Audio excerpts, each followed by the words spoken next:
pananampalataya, malapit na siyang darating. Okay, isa natin kunti. The word moderation literally means gentle or gracious in spirit. So yun ang ibig sabihin mga kapatid, no? So yun na. Okay, nana dito, don't look out for your own interest, but think an interest of others too. So itong ano natin, mga plano, hindi lang para pang sarili natin, kung hindi para din sa iba mga kapatid. Amen? Kaya yung, naalala ko yung sa ating lang noon, marami tayong mga iway na kailangan natin alagaan, mapatibay sila. Kung sino yung gustong tutulong, siyempre mga iway, kailangan nila financial. Huwag tayo mahiyang tutulong kakapsa. Ganon din sa ating gawain sa Indiana. Talagang wala akong ibang inisip agad na church na tutulong doon, sabi ko ang Aritaw. Kasi nakita ko ang Aritaw kakapsa na positive ang mga iniisip. Yun nga kapatid.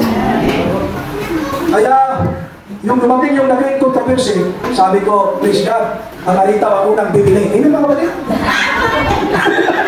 Ang Aritaw, no? Sabi ko, hindi basta-basta ito Aritaw. Kaya mayroong isang karton pa doon, iniwan ko sa alpaner, hindi ko na lang binatkan ngayon. Naging controversy yung box. Kasi sabi ko, ang Aritaw talagang siguradong bibili yun, kasi makapositive sila. Hindi mo kapatid? So, imagine kaya pa kahit kunti lang sila. O, sabi nila noon, Pastor, gusto namin 80 copies last year, pero makulang mga kapatid. Ganun. Okay. Yan. Take an interest of others. Yung ibigay natin na libro sa kanila ay malaking tulong. Sino yung estudyante dito sa Invisio? Taas kamay. Okay, very good. Oo. Alam niyo yung isang araw, bumisya tayo, pumunta ako doon, dinisplay namin ang mga libro. Talagang pinag-agawan ng estudyante. Amen? Parang hotcake kakabsat. Pinag-agawan kasi yung message na yung people, isa lang. So nagagawan sila kung sila ang bigyan namin. Oo. Nagagawan talaga sila. Gusto nila magkaroon. So ganun, kaganda nga kapatid ang ating gawain. So wala dito, Philippians 4:11, in whatever situation, I am to be content. So kung anong sitwasyon sa buhay, kailangan tayo marunong magiging kontento. Oo. Ang isang milyonaryo kakapsat, hindi ibig sabihin na ikaw ay maraming pira. Ikaw ay milyonaryo, ikaw ay masaya. Kung hindi tayo daw ay matuto na magiging kontento sa buhay na may tuloy natin. Wala pang alas 12, huwag tayong titingin doon na baka makita yung orasan. The evidence, unahin dito, basahin natin ito kapsat. Nothing. It can learn to get your eyes off Jesus. On the thoughts of others. Okay, the place not nothing greater than to go along with the devil in his master. So yun ang pinaka-master ni Satanas. Na ating makita kakapsat yung mali sa ating kapwa-tao. Yun ang pinaka-master ni Satan. Pero dito sa Aritaw, hindi ganyan ang mga kapatid. Amen? Mga magaganda ang nakikita nito namin. Ikalawa na P. Build the wall of patience. Ano yung patience sa iyo, ano? Anos. Pagtitiis, no? Kailangan makilala tayo ng mga Adventist na anos, matiisin, mga mababait, mga tao. So ganun, kasi kung awan anos tayo kakapsat, narigan ang evangelize.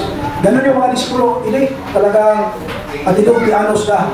Kahit sila ay nahihirapan, naglalakad, mga kapatid talagang grabe ang kanilang commitment sa Panginoon. Verse 6, suna na dito, do not be anxious about anything. Huwag tayong mag-alala, huwag tayong mag-worry kung anumang mga bagay. Kasi kung mag-worry tayo kakapsat, yan ang starting na tayo ay mag-doubt na mayroon kayang Diyos. Bakit pinabayaan ako? Ganun ba? Kagaya sa ating mga kapatid, ba yung misis ko nagkasakit.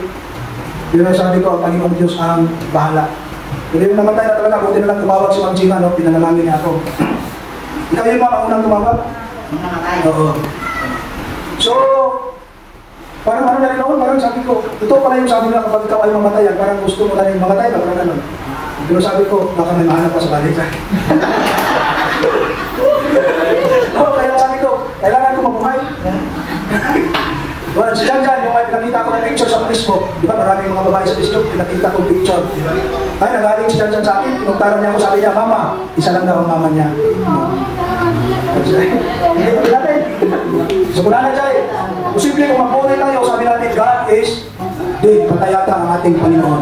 Pero kung tayo ay happy mga kapatid, talagang maligla mga kapatid, na ang Panginoong Diyos ay buhay. Okay? There is God, He is obviously doesn't care about me and my situation. Ganon, kapag tayo ay umuri, ganon ang ating maisip, baka ako ay pinabayaan ng Panginoon. Kailangan hindi tayo mag-worry, hindi tayo mag-alala. Positive lang ang ating inisip natin. Sabi dito, 1 Peter 5, verse 7, cast all your cares upon Him. No?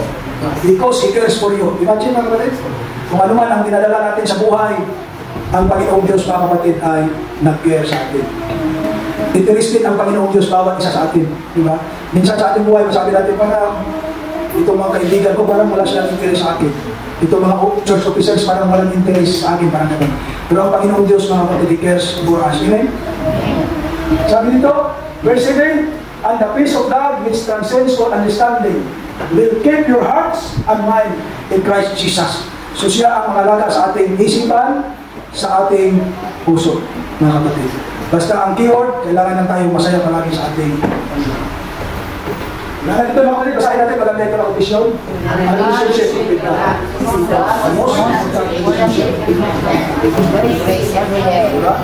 So wala nang ibang relationship. Yung relationship sa ating kapwa-tao, temporary lang yun, mga kapatid. Pero kapag ma-build ang relationship natin sa ating Panginoon, yan, ang relationship na yan ay eternal. Amen? Kaya sa mga barkada, kung may pira, maraming barkada. Kung mayroong maraming pira, talagang gwapo ka sa paningin ng iba. Kaya gusto akong yumaman ka kapsan, para akong gwapo ka lagi. Tingnan niyo yung mga artista ng mga senior, di ba? Kahit mga teenager, maraming makagustos kanila. Kasi mayaman. Pero temporary lang yun, mga kapatid. Pero ang relationship sa ating Panginoon, yun ang eternal kapsan. Okay. Build the wall of prayer. Pangatlo, isa na lang lang. So hindi ko na masyado elaborate yung prayer, alam na natin yan, na yun ang susi sa puso ng ating Panginoon. Hindi na kailangan na mag-load ka ng unlimited na magkano yan. Prayer, panalangin. Actually, marami akong mga prayer na parang informal na prayer, basa na Lord. Parang ganun lang, pero tinupad ng ating Panginoon. Oo, nagkatotoo. Kaya yung sabi ko, sana Lord, may magbigay sa atin ng motor, sabi ko ba? Kasi yung mga iba, binigyan. Bakit hindi totoo sa akin? Sabi ko, totoo mga kapatid, may binigay ng motor. Yung during, COVID, puso yung online, na, nag-broadcast, sabi ko, Lord, sana may magbigay ng laptop. May nagbigay din mga kapatid. Ito, kailangan ko ng cellphone, Lord, sana may magbigay ng cellphone. Mayroong nagbigay. At ngayon, sabi ko, wala akong asawa, Lord, sana may magbigay ng asawa. Kung sana Lord, magkaroon ako ng sweetheart. Pag sumagot, magkaroon meron pala. Basta manatili lang tayo sa kanyang pangako na. Okay, verse 8. Now, verse 8 tayo.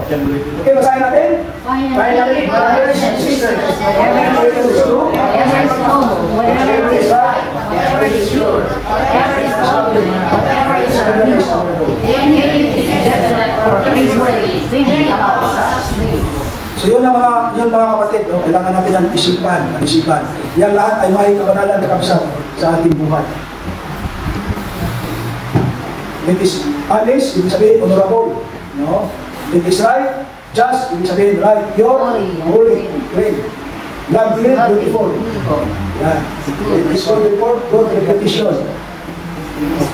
It's one of virtue, excellence, and grace that leads things towards virtue. So ang last mga kapatid, build the wall of purity. So yung binasa natin kanina, yun, purity yung mga kapatid. Yung binasa natin na text kanina. How to fortify your mind. Sino makamemorize? Magbigay sa mga ng premyo? Build the wall of grace. Build the wall of patience. Build the wall of purity. Ang Panginoong Diyos magbibisyon sa atin lahat mga kapatid. Ano pa? Be careful how you think. Maganda ito mga kapatid, no? Lalo ito ay, basahin naman din lahat. Be careful how you think. Your life is shaped by your thoughts. Diba ito? Ano yung iniisip natin, yun ang magiging resulta mga kapatid. Kung ang iniisip natin palagi negative din ang resulta.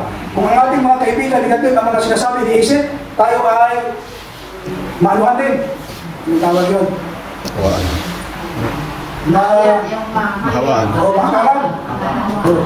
Kaya piliin natin, mahawaan. Kaya kapag may mga tao na mga negative ang iniisip, negative ang mga sinasabi, kailangan natin layuan, mga kapatid. Pero kapag medyo malakas ka na, pwede din balikan. Para maligtas ka lang sa atin. Okay? So, ni Apo Diyos, nag-invite bawat isa sa atin na tayo lamang ay lumapit sa Kanya. Tayo ay mag-build ng magandang relationship sa Kanya katapsan. Tapos ang paligid, iti pamati tayo. Ni Apo Diyos, kumilin tayo.